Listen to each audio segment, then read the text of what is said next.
Okay, we're going to be talking about Ember Data. It's not just for JSON API anymore. And as the title makes it seem, it's for using Ember Data with APIs that don't conform nicely to JSON API. So if you don't know me, I was introduced, I guess, but I'm Robbie Wagner. You've probably seen me around Slack and Discord and GitHub and NPM and all the things as RW Wagner 90. I run ShipShape, which is a Ember consultancy, and so if you ever need any help with your Ember apps or just want to talk Ember or anything, I'm always around, always happy to talk with you guys. You may have seen some of the add-ons that we maintain, like Ember Math Helpers is one of the more popular ones. Ember Shepherd and Shepherd.js do site tour stuff, so it makes it easy to do site tours for your site. And I've been working on Ember Inspector a good bit recently, so we always need help with that. So if you're interested in that, let me know. So who here has used Ember Data before?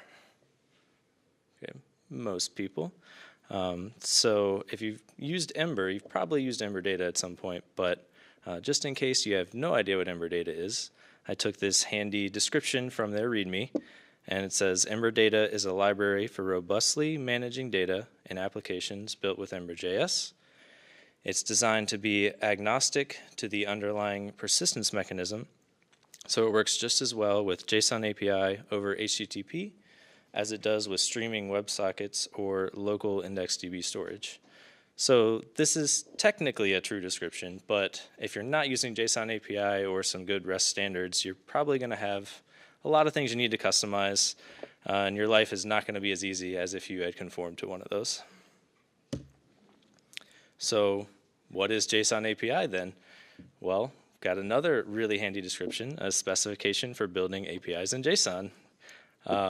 So that's not super descriptive, but it's kind of a nice standard that incorporates things like links and relationships for pagination, side loading included data, all these nice things you would expect when you hook all your models together and have them just kind of work.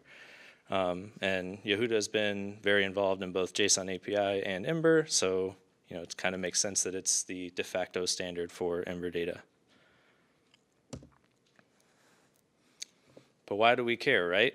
Because if you were like me before I did all this customization stuff, all you need is a model. Like, you don't need any customization, it just works, right? Well, this is true if your backend developers have done a really good job of conforming to JSON API and all of your adapters and serializers kind of just work and you don't need to do the customization. But it's often not that clean. So what if your API is non-standard? So I had a need that kind of sparked this talk at Netflix on the project I was working on, that we had an old API that did use JSON API and all the models and serializers were nicely conformed to that, but then the API was changing to a new API and it didn't fit that box, but we still wanted to nicely use Ember Data with these new APIs, so we had to do customization to make it feel like it was the same interactions. So I spent a bunch of months doing customizations for all this stuff, talked to Runspired a lot, and David Tang, both of them helped me a ton with Ember Data and all this stuff. And David's got a lot of good blog posts you should read. I also wrote some blog posts to follow up on these blog posts. So check out shipshape.io and you can see the blog posts there if you want to hear more info. So we're going to cover a few things. First, just the basic adapters versus serializers. What are they? What's the difference? Which should I use when? We'll talk a little bit about handling errors gracefully, and we'll do a specific example of doing a find or create type functionality when you're API 404s. We'll talk about some custom normalization and serialization, and talk about manually forcing links and relationships and that sort of thing to make it seem like Ember Data is getting a nice JSON API format. And we'll talk about some of the common hooks and methods that exist for serializers and adapters and which you should use when and when they're called, when they're not, that sort of thing. So first, we have adapters and serializers. And I wanted to come up with some real-world examples for how to remember which is which. So who here has one of the new MacBooks with just USB-C ports? Yeah? So you're probably familiar with dongles and adapters and how they let you plug your computer into everything that already exists. So that's kind of what the adapter is in Ember Data. It just lets you hook up to your API, tells you where it is, the namespace, the host, how to talk to it, that kind of thing. But it doesn't really change the data itself. And on the flip side, a serializer is like this pasta maker. So it takes in dough on one side, and it outputs this usable pasta in the format you would want to eat later. So a serializer does that with your data, and it takes it in, and you can change it to look like JSON API for Ember Data, and then change it back to whatever format your backend might need. So adapters, as I mentioned briefly, do things like let you customize the host, namespace, path, etc. All the things you need to ensure you're hitting the correct endpoint for the model. And they have async capabilities where serializers do not. So if you want to make a few calls and make sure they're done before you return the data and combine them into one response, this is a good place to do it. So here's an example adapter. And typically, if you have a somewhat similar backend for all of your endpoints, you might want to have an application adapter and do some stuff there. So we're extending that here, assuming that is the case. And we changed the namespace because maybe you had a different API before and now you've got v1, so you changed that. And we're using find belongs to hook to combine some requests like I mentioned. So we go in and do another find record and add that to the response before returning it. So that lets us do multiple calls and combine it into one nice response. Serializers are used to massage the data responses sent to you from the API and to send it back as well. And there's several hooks available that run at different times and different situations that let you do exactly what you want with the data. And it can use things like embedded records mix-in. So if you have several models that are all included in one response and you want to say they're all embedded records, you can.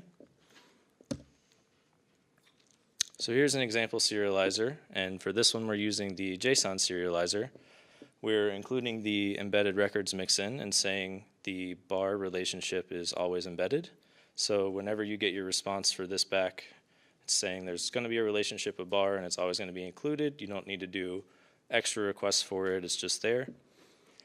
And then in the serialize hook, we're doing a few things to massage the data. You can't really see exactly what's happening, but if you imagine there's a remove empty bar records method, and it takes in the record and the serialized data and removes some records, and then we delete a random BAS property as well. So we're changing things from the serialized data to conform to what we want before returning it back.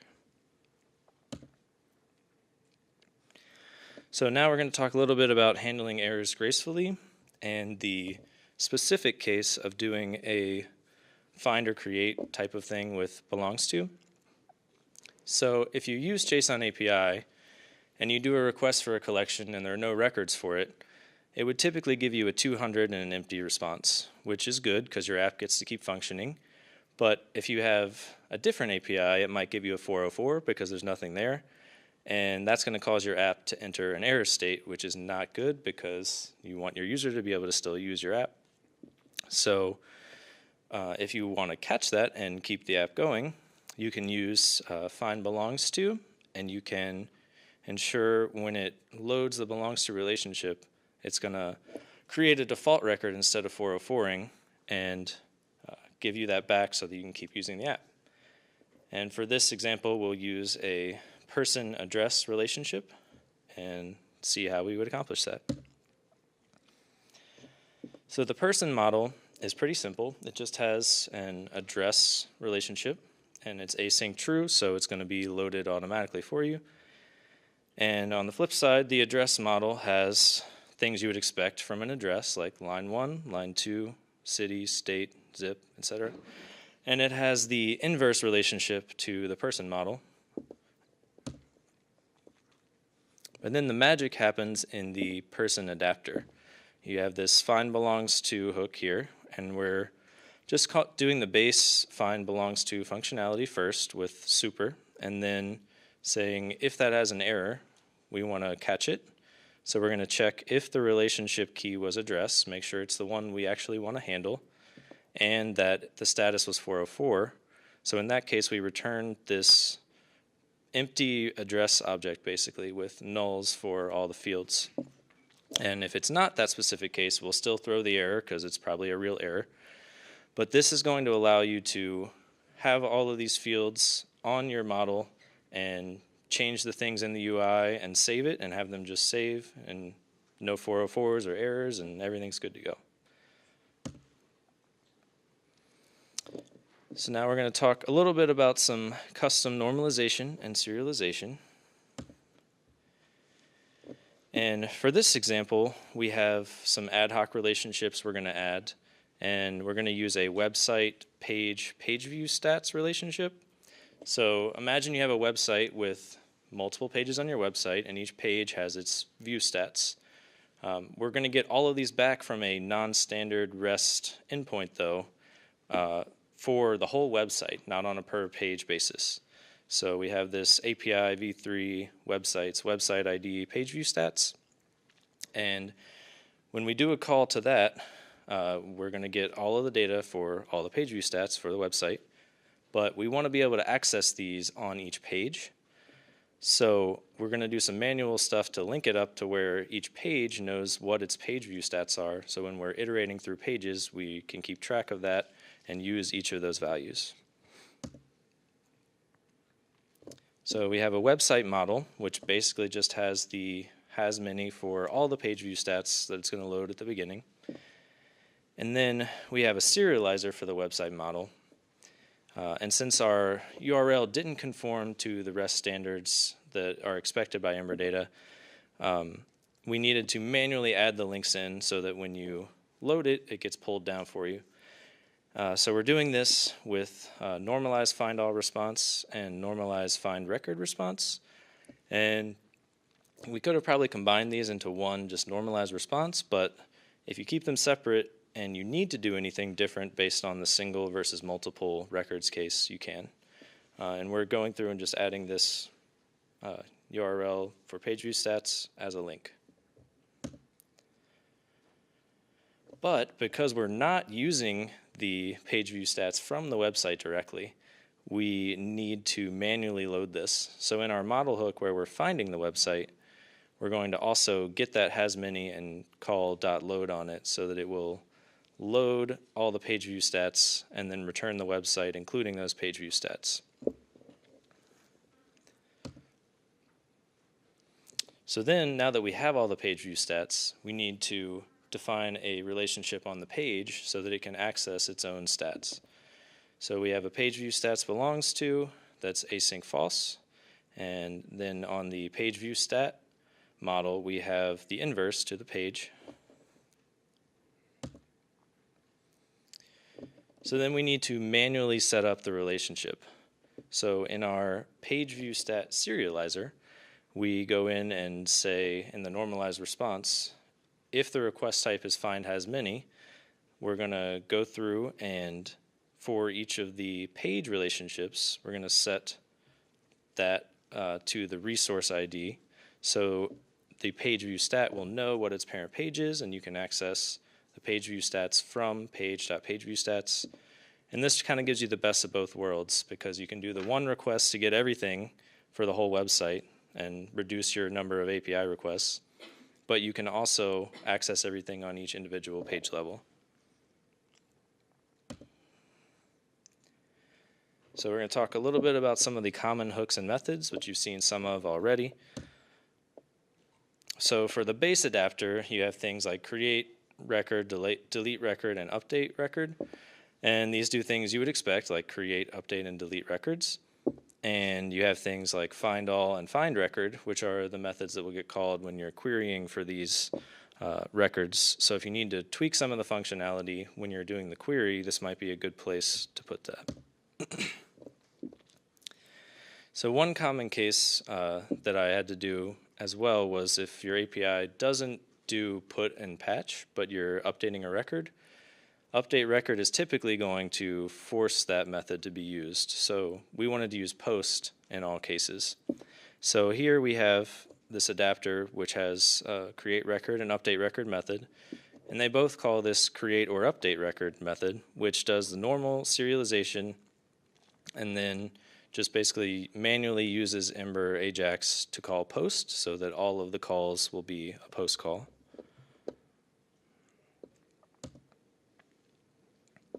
So the base serializer doesn't have a ton of methods. The basic things you would have would be normalized response, which is used to normalize the payload from the server into something JSON API compliant for Ember Data to use. But the caveat here is it's only executed when you're doing a call for that specific resource type. So if you've done some of the things we did earlier where you're kind of forcing relationships in, you may need to do this on the parent record versus doing it on the child records. And on the flip side, serialize is used when you're sending the data back to the server to make everything compliant with the format the server expects. And I like to think of serialize and server both start with S, so that's a good way to remember what serialize is doing.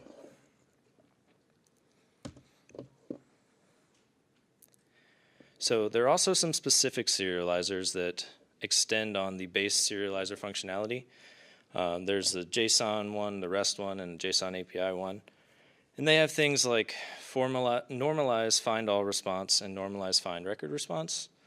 And these are going to be your specific normalization calls where it's for a single record or a multiple record, like we saw in some of the examples earlier.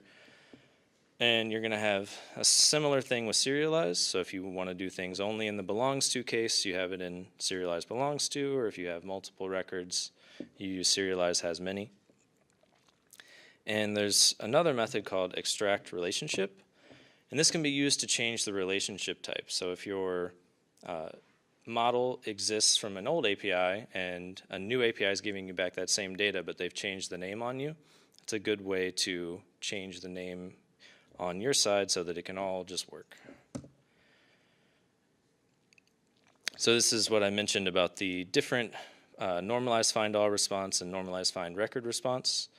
These are just ways to do the same sort of functionality but on the multiple records or single record case.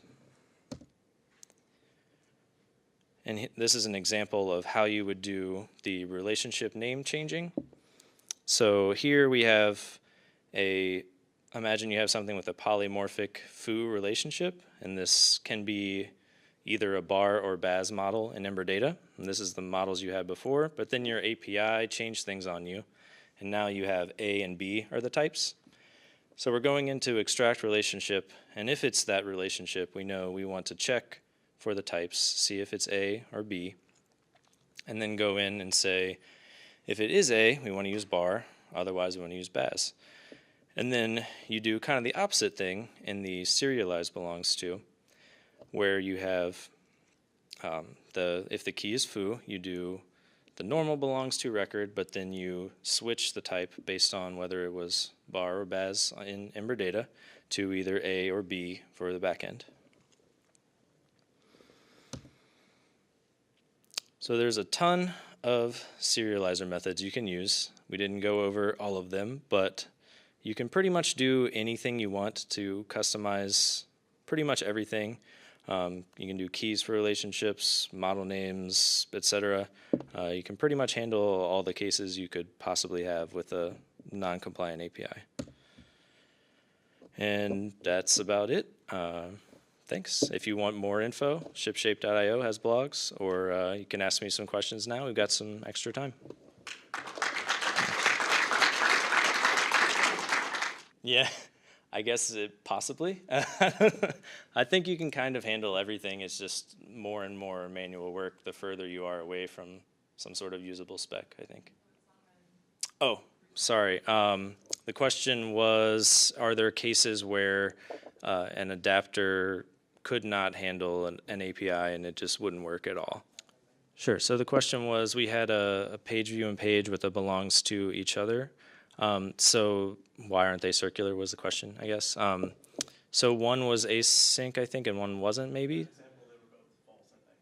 Okay, so they don't get loaded automatically then. So you probably wouldn't need it to be both ways, but yeah, if it's async false, it's not going to load itself, so it's okay.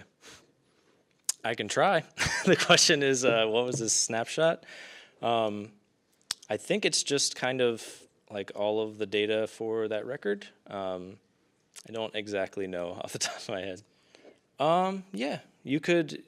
So the question was, can you have custom methods in an adapter? And yeah, you could have whatever methods you want, really, but you would have to call them from one of the predefined ones so it would know when to call them. So you could have like some functions you abstract functionality out into and then call them from the main hooks. Yep, sure. So the question was, how do you deal with something that's like user/user ID/ something else / some other ID? And so there's a couple ways you can do that. We kind of briefly touched on doing that in the links, so you can put your non-standard URL in the links manually and fill in each of the IDs. So it would call to that, but whoops. So it would call to that, but then pull the data in for the relationship you expect. You can also, there's an add-on like Ember Data URL templates or something like that. You can define the template for that. So you could say the URL is going to be user/ID/other thing/ID in the adapter for that model, and it'll just know, like hooks it up behind the scenes for you. Okay, well, if there's no other questions, I guess I'm done.